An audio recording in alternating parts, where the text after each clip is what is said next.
This week I had the privilege of being invited to Legislative Hall in Dover to have the opening prayer over the 145th General Assembly.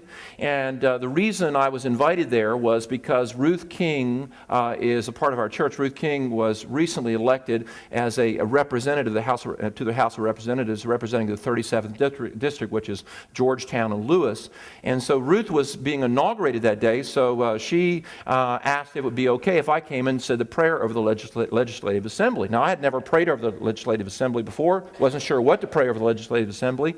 And so on the way up to Dover, as Karen was driving, I was sort of praying, Lord, what do you want me to pray? And so I was reminded that Vice President Biden's mother was being buried that day, so I wanted to pray for the Biden family and wanted to pray for the Lord to give the House of Representatives wisdom for the new legislative session that they were in and how they needed wisdom. And it's like the Lord sort of prompted me to pray that scripture in Genesis chapter 1 where it says, the earth was filled with chaos and the waters were all in chaos and the Spirit of the Lord hovered over the water and the Spirit of the Lord sort of brought order to the chaos that was there. And so at the end of my prayer, I prayed about chaos, that there was so much chaos in the world, so much chaos in our country, even so much chaos in our state. And I prayed that the Spirit of the Lord would hover over that assembly to help them to bring order to these times of chaos.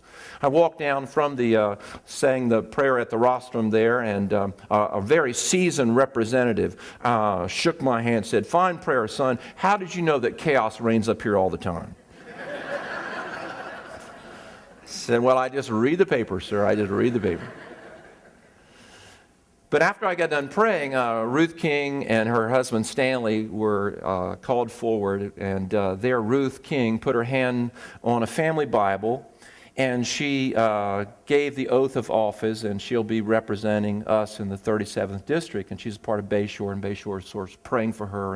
And I was so proud of Ruth as she took the oath of office, and just know she's going to be a great leader, and she's going to do a great job, and we're really behind her. But as she was up there taking the oath of office, my mind went back to something that happened when Ruth was running for office in August. She was running in a special campaign because of vacated seat. And Ruth was in a very vigorous campaign against a very liberal opponent, and she was doing debates and all kinds of things were going on. And it was in August, in the middle of that, in the middle of August was when Karen's mother got extremely ill. And Karen's mom was very, very ill, and Karen's mom died in the middle of August. And a couple days after the funeral, I went to the mailbox one day, and we had a stack of cards there. People were so gracious writing us cards, and we brought the cards in to the kitchen, and we were going through the cards. And we opened the cards, and there was one card, handwritten card, a long, handwritten, very thoughtful card from Ruth King. And immediately I thought about when she wrote that card. She wrote that card in the midst of her campaign when it was very, very challenging. And one of her most challenging times, she was reaching out to other people. What we have a tendency to do is when we're in challenging times to make our life about ourselves, but greatness is not found by making our lives about ourselves. Greatness is found by making our lives about other people.